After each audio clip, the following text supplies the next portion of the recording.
예, 안녕하십니까.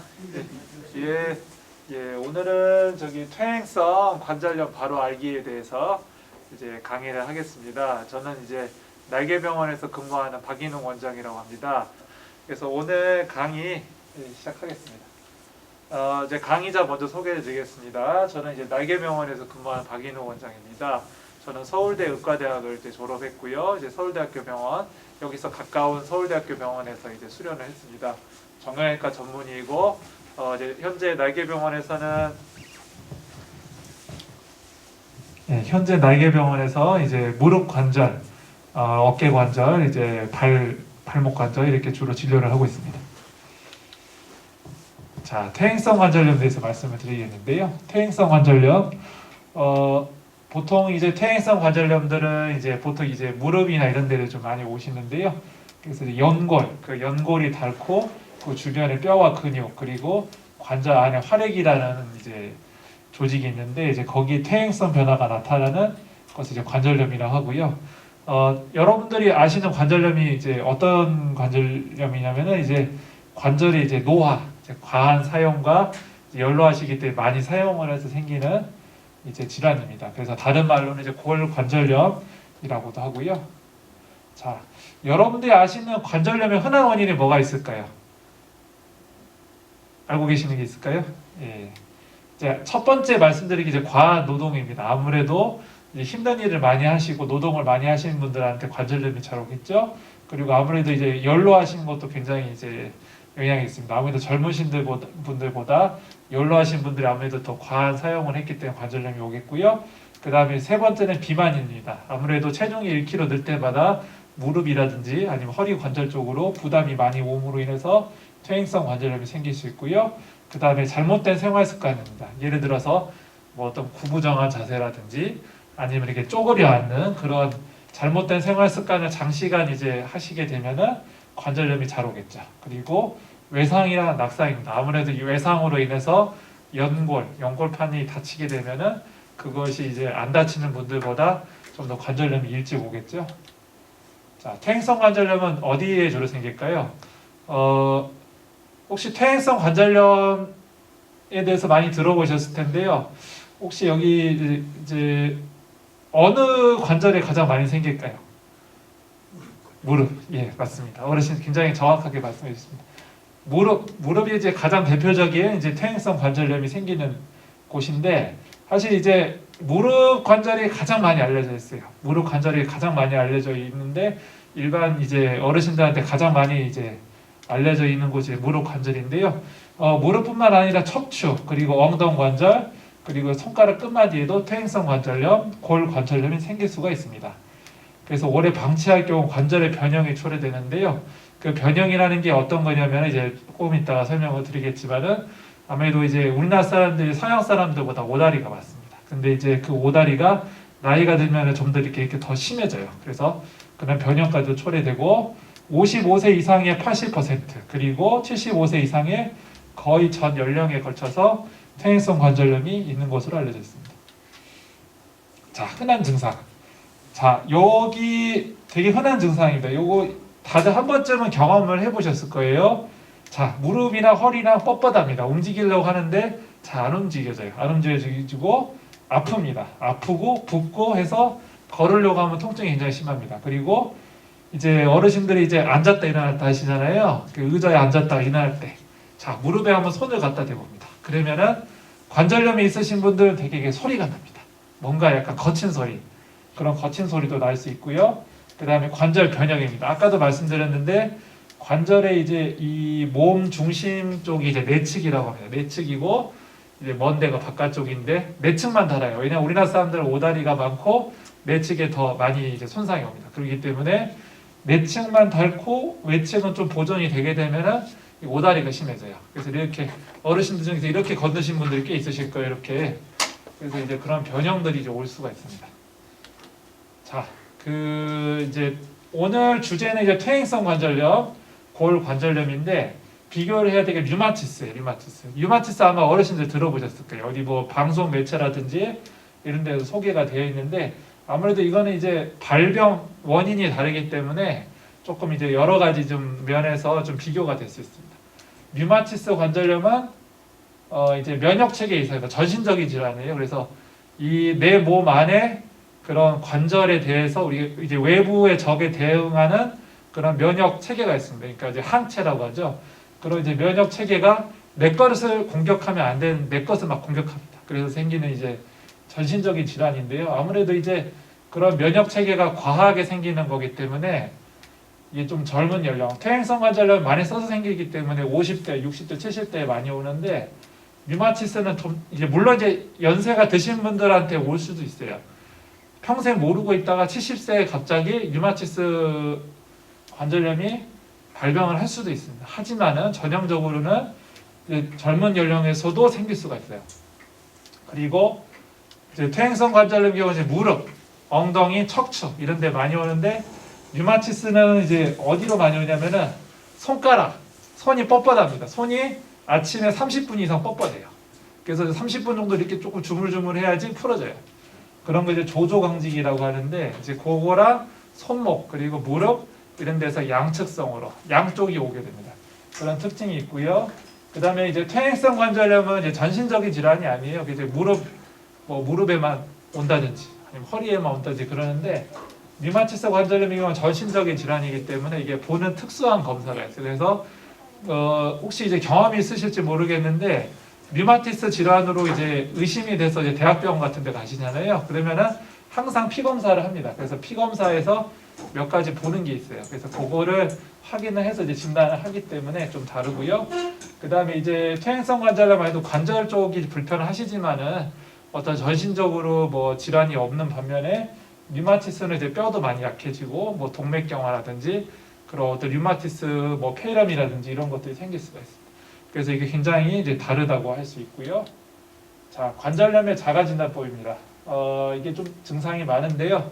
원래는 이제 대면 강의거나 좀 어르신들 많으시면은 하나하나씩 이렇게 그냥 따라 읽어보고 하겠는데 오늘은 이제 화상 강의이고 그 다음에 이제 비대면 강의다 보니까 그냥 제가 하나씩 읽도록 하겠습니다.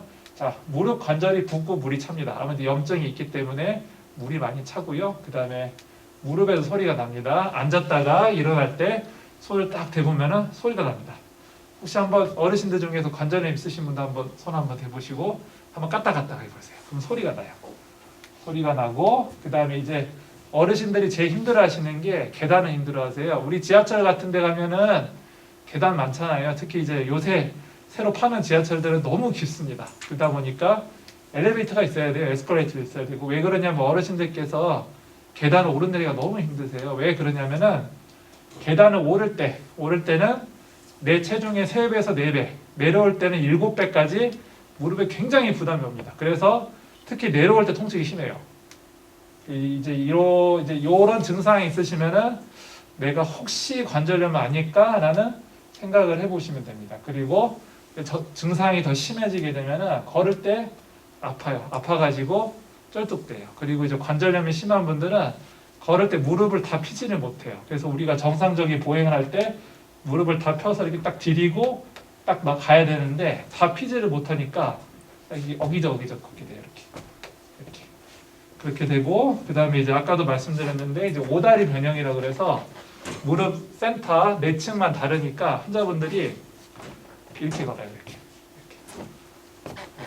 그래서 이런 것들이 이제 관절염의 그런 증상들이고 이런 증상이 이제 있으신 분들은 꼭 그냥 참지 마시고 병원에 한번 가보셔가지고 한번 진단을 받으셔야 돼요.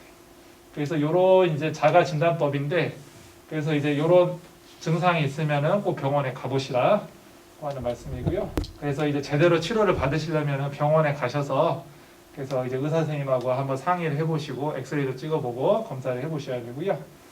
아프고 이제 붓는 증세가 있으면 이제 우리 연골이 이상해서 연골이 닳아가지고 닳는 거로 인해서 이제 관절염이 시작됐다고 하는 겁니다. 그래서 그럼 이제 관절염이라는 게 이제 모든 환자분들이 똑같지가 않아요. 그래서 초기인 분들이 있겠죠. 살짝 조금만 다른 분도 있고 그다음 또 많이 다른 분들도 있어요. 그래서 이제 이게 이제 서서히 좀 진행하는 경과를 가지는데 이제 초기에는 여기 이제 물렁뼈 연골이 닳아가지고 이제 이 연골 두께가 얇아집니다. 그리고 연골이 이제 찢겨져 나간 이제 부스러기 조각들이 있어요. 그래서 조각들이 무릎 안에 돌아다닙니다. 그냥 무릎으로 그냥 대표적으로 설명을 드릴게요. 그래서 이제 이런 연골 조각들이 염증을 일으키고 이제 울퉁불퉁해지는 단계를 지나서 더 많이 손상을 당해서 이제 많이 손상되고 그 다음에 이제 뼈 돌기, 골극이라 그래가지고 우리 몸의 연골이 부서지게 되면은 그 부서진 것을 이제 재생하기 위한 작업이 일어나는데 그게 이제 연골을 재생해야 되는데 연골을 재생하지 못하고 이런 뼈만 자라는 경우가 있습니다. 이게 이제 뼈 돌기라고 하는 건데 이제 그런 것들이 이제 자라게 되겠고요. 이제 더 많이 진행하겠습니다. 더 많이 진행을 하게 되면은 물렁뼈 이제 연골이 없어요. 연골이 없어서 이제 뼈만 드러납니다. 뼈만 드러나고 뼈와 뼈가 맞부딪히면서 굉장히 심한 통증을 느끼는 것이 이제 많이 진행된 4단계에 해당하는 그런 이제 관절염이 되겠습니다. 그래서 이런 이제 연골 및 활액을 만드는 세포가 노화가 되고 관절, 연골, 활액 탄력성을 상실하게 됩니다. 그래서 외부 충격이 있는데 이제 아무래도 관절염 없으신 분들은 이제 외부 충격이 있어도 이제 어느 정도 조금 그러다가 말아요. 근데 이게 외부 충격이 있었을 때 보호를 받지 못해요. 그래서 좀 더 안 좋아지는 쪽으로 흘러가서 통증을 유발하게 되는 것이고요. 자, 여러분들이 병원에 갔어요. 병원에 갔는데 엑스레이를 찍습니다. 엑스레이를 찍고 의사를 봐요. 의사를 보면은 자, 그러면 이제 아까도 제가 말씀드렸지만 이제 관절염이라는 게 진행을 한다 그랬잖아요. 초기도 있고 중기도 있고 말기도 있습니다. 그러면 이제 의사 선생님한테 이제 이게 우리가 이제 엑스레이를 봤었을 때 이 관절염이 심하다, 중간이다, 아니면 초기이다라고 하는 그런 어떤 이제 그런 기준이 있어요. 그런 기준이 있는데 이제 가장 많이 쓰는 거는 이제 켈그렌 로렌스라고 하는 의사 선생님이 개발한 이제 등급인데요. 이게 이제 1, 2, 3, 4가 있어요. 1, 2, 3, 4가 있는데 보통 그거에 따라서 말씀해 주세요. 그래서 몇 기호라고 물어보시면 뭐 1기입니다, 2기입니다. 4기 많이 진행했어요. 뭐 이렇게 말씀하시는데요. 그래서 엑스레이를 한번 볼게요. 정상은 이제 엑스레이에서는 뼈가 보이는 거고 연골은 보이지 않아요. 그래서 뼈와 뼈 사이의 공간 이게 비어 있는 게 아닙니다. 비어 있는 게 아니고 여기에 연골이 있는 거예요. 연골이 있는데 이 간격이 그래도 얘랑 일정합니다. 그러니까 연골이 있는 거예요. 아직은 이게 정상이에요. 근데 연골이 닳습니다. 닳으면은 이 간격이 좁아져요. 왜냐하면 두께가 얇아지니까. 여기 보면은 얘랑 그러니까 내측과 외측이 간격이 다릅니다. 그래서 이제 이걸 보고 우리가 이쪽 내측이 외측에 비해서 좀 달았구나라고 우리가 할 수 있는데 이건 이제 관절염 초기에 나오는 거고요. 보통 이런 경우는 1기 내지 2기 사이의 경우, 2기 초반의 경우에는 이런 엑스레이 소변을 보입니다. 그래서 관절 간격이 좁아져 있고 그 다음에 아까 여기 이게 잘 보이실지 모르겠어요. 여기는 매끈해야 되는데 여기는 매끈하잖아요. 근데 이게 매끈하지가 않습니다. 여기 보면 약간 이게 뭐가 좀 나온 것 같아요. 요거 이 원 보면 지금 이게 혹시 이거 보이시나요? 뼈 돌기 보이시나요? 예. 이 뼈 돌기가 이제 골극이라 그래가지고 이게 생기면 이제 한 2기 정도 되면 경우에는 이제 보이는데요. 이게 아까도 말씀드렸죠. 연골이 파괴되면은 연골 파괴된 것을 이제 재생하는 작용이 일어나는데 우리 몸 안에 그게 재생이 안 되고 뼈만 자랍니다. 이렇게 나오는 게 뼈 돌기라고 하는데 이런 게 좀 생기고 그래서 이제 관절염 많으신 분들 어르신들 무릎 만져보세요. 그러면은 아닌 쪽과 비교해서 많이 뭐가 좀 부어 있고 만져져요. 뼈끝이 뭐가 만져지는 게 있어요. 그게 바로 이제 뼈 돌기 골극이라고 하고요. 더 진행을 했습니다. 요거는 이제 3기 후반 정도 돼요. 3기 후반에서 4기 가기 전 이거 단계인데 어디 보세요. 외측에 비해서 내측이 많이 좁아져 있죠. 관절 간격이 좁아져 있고 여기 보면은 아까는 이건 좀 약간 까리했잖아요. 여기 보니까 확실하게 아시겠죠. 뼈 돌기가 더 많이 진행을 합니다. 그래서 확연하게 좁아져 있고 그 다음에 이쪽에 이제 뼈 돌기도 나와 있고 자 말기 이건 사기입니다. 이거는 누가 보더라도 사기예요. 없어요. 연골이 없어서 뼈랑 맞부딪힙니다. 이렇게 4기 정도 진행하면은 물론 이제 환자분들이 이제 좀 생각보다 잘 쓰시고 뭐 기능이 괜찮으시면은 뭐 인공관절 수술이 아주 급하지는 않는데요. 사실 이제 이 정도 진행을 하게 되면 환자분들이 많이 불편해하세요. 그래서 이런 경우는 이제 인공관절까지 해야 되는 그 단계라고 할 수 있겠습니다. 자, 이제 기본 원칙입니다. 기본 원칙이 이제 일단은 이제 뭐 병원에 가서 뭐 약도 먹고 뭐 치료도 받겠죠. 근데 이제 약간 이제 환자분들이 이제 그런 이제 생활 습관을 좀 교정해야 될 수가 있어요. 그래서 첫 번째는 이제 너무 아프시면 조금 이제 지팡이라든지 아니면 이런 거를 조금 이제 체중을 분산할 수 있는, 그러니까 무릎에 부담을 줄일 수 있는 지팡이를 사용할 수 있고, 그 다음에 이제 오래 서 있거나 계단을 이용하면 많이 불편하세요. 그래서 또 이제 오래 서 있거나 이런 거 좀 피하고 휴식 취하는 것도 한 방법이고요. 그 다음에 어르신들이 항상 찜질에 굉장히 관심이 많으세요. 그래서 찜질은 뭐 해야 됩니까? 라고 많이 물어보시는데, 일단은 이제 그 온찜질이 이제 베이스가 된다고 생각하시면 돼요. 그래서 온찜질. 근데 이게 온찜질이 이제 주의해야 될 게, 어르신들이 60, 70도 핫팩 같은 거 너무 오래되시면 저온화상에 오세요. 그래서 저온화상을 조심해야 되기 때문에 자기 체온보다 약간 이제 미지근한데 약간 따뜻한 정도. 그래서 그런 미지근한 찜질을 한 15분 정도 하시고요. 너무 오래 하면 저온화상 올 수가 있기 때문에 15분 정도 수차례 시행을 하고, 그 다음에 이제 통증이 약간 찌르는 듯이 아주 심한 통증이, 극심한 통증과 붓기가 오는 경우가 있어요. 그런 경우는 이제 냉찜질을 좀 하시는 것도 한 방법입니다. 그리고 이제 무릎이 부었어요. 무릎이 부었으면 어떻게 해야 되냐? 보통의 경우에 누우신 자세에서, 누운 자세에서, 자 보세요. 자 누워 있습니다. 누워 있는데 심장이 여기 있어요. 심장이 여기 있는데 붓기를 빼야 되는데 심장보다 다리를 더 높게, 그러니까 누우신 상태에서 베개를 한 2개 정도 받쳐요. 그래서 받치면은 심장보다 다리가 더 높지 않습니까? 그래서 그렇게 되면은 붓기를 빠지는데 도움이 됩니다. 그 다음에 이제 치료는 어떻게 하고, 이거는 이제 병원 가면 하는 거예요. 이거는 초기 심하지 않습니다. 그런 경우에는 일단은 뭐 병원에 가면은 의사 선생님이 약을 주겠죠. 약은 소염 진통제. 소염제는 이제 염증 가라앉혀서 붓기 빼는 약이 되겠고요. 그 다음 뭐 파스 같은 것도 뭐 약국 가시면 구입하실 수 있고, 그 다음에 조금 이제 통증 심하면 이제 진통제를 줘요. 그래서 소염제와 진통제. 물리치료는 이제 뭐 찜질, 핫팩 같은 거, 그 다음에 좀 시원하게 주는 찜질도 있고요. 뭐 레이저 치료나 뭐 초음파 치료, 뭐 여러 가지가 있습니다. 이런 것도 이제 무릎의 이제 통증을 가라앉힐 때 많이 도움이 된다고 알려져 있고요. 그 다음에 운동요법인데, 어르신들께서 어떤 운동이 좋냐고 많이 물어보세요. 그러면은 이제 무릎으로 예를 들게요. 무릎 혹은 이제 허리 쪽으로 예를 든다면은 수영이 좋습니다. 수영인데 사실 수영은 요새 좀 하기가 힘들어요. 요새 다 수영장 닫았잖아요. 그래서 수영은 좀 어려운데 하실 수 있으면 좋고, 아니면 아쿠아로빅이라든지 물에서 하는, 왜냐하면 이제 물에서 하게 되면은 물에 하면 또 부력이 있잖아요. 부력이 있기 때문에 좀 관절에 부담이 없어요.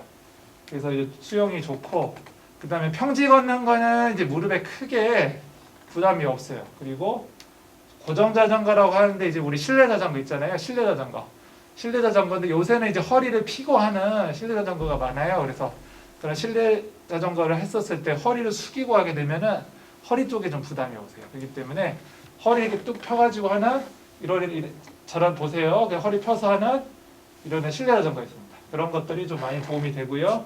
스트레칭 운동도 도움이 되는데, 요거는 이따가 조금 운동에 대해서 몇 가지 또 말씀을 드릴게요. 자, 나쁜 운동, 이걸 알으셔야 돼요. 이거를 알으셔야지.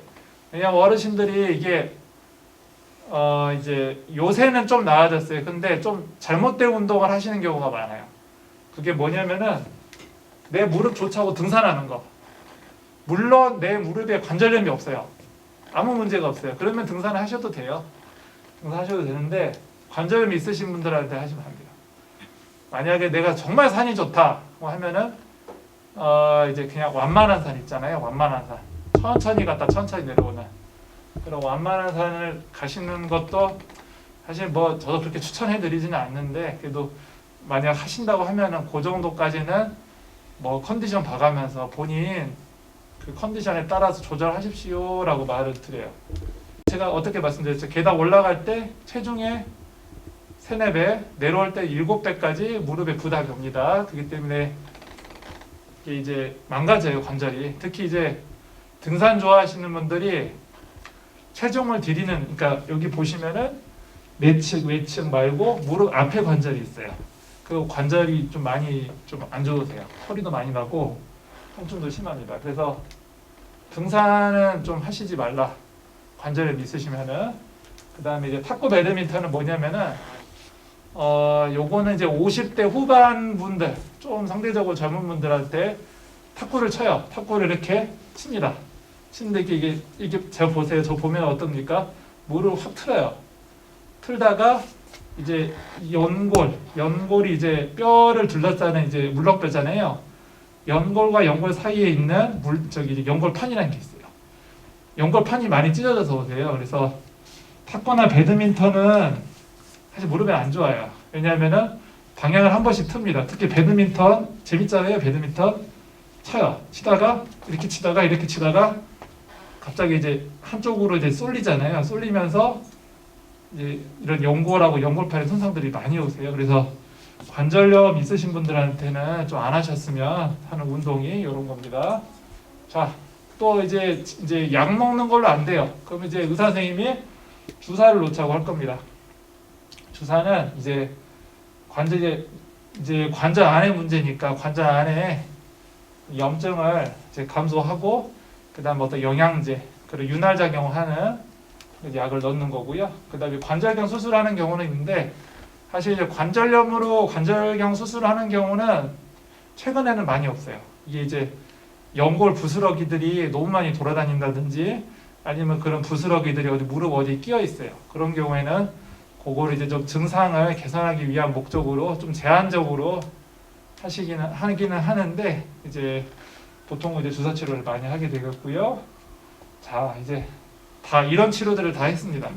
근데 이게 진행을 서서히 하잖아요. 근데 이제 진행을 다 해서 주사를 맞는다든지 약을 먹는다든지 이런 걸로 이제 호전이 안 돼요. 이제 그런 경우를 이제 어쩔 수 없이 인공관절 수술을 합니다.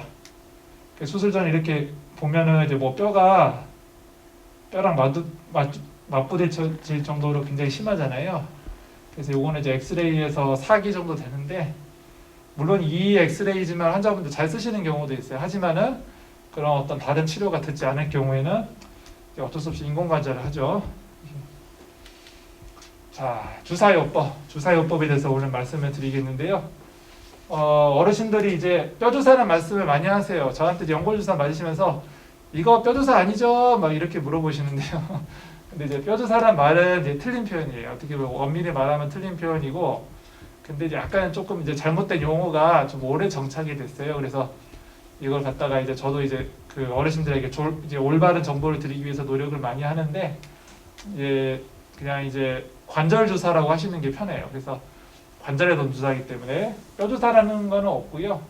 이제 관절에다 넣은 주사인데 이제 주사가 여러 가지 종류가 있어요. 이제 뭐 진통 소염 작용을 하는 스테로이드라는 약을 쓰는 경우도 있고요. 근데 이제 스테로이드도 이게 남발하거나 무분별하게 하는 거는 조금 문제가 있을 수 있어요. 근데 이제 어떤 간격이라든지 아니면 이제 환자분들 당뇨라든지 그런 기저 질환이 있는지 이제 확인을 하고 제한적으로 사용하면 이제 좋겠습니다만은 근데 이제 아무래도 이제 뭐 횟수라든지 어떤 그 적용하는 데서 굉장히 신중을 해야 되겠죠.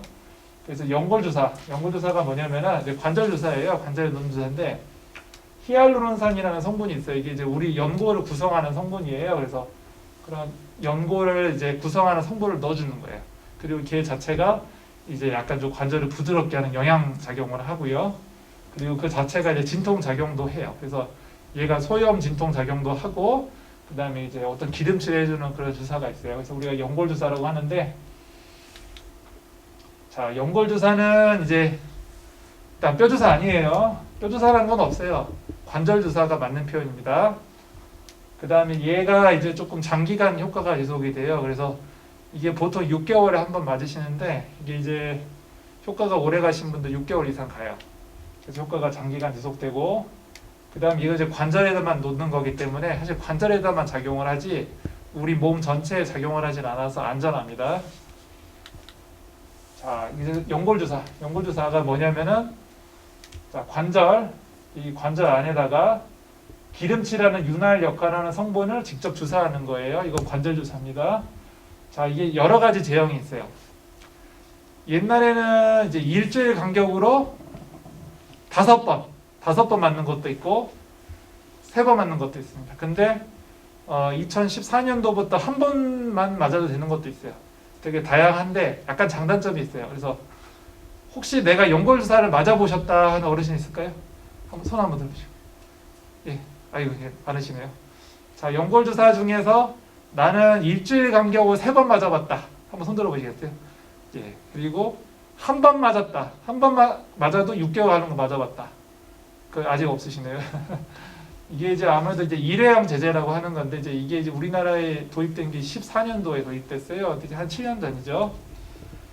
그래서 여러 가지 제형이 있는데 다 장단점이 조금씩은 있어요. 보통 이제 3형 제재는 병원에 3번 오셔야 돼요. 일주일 간격으로.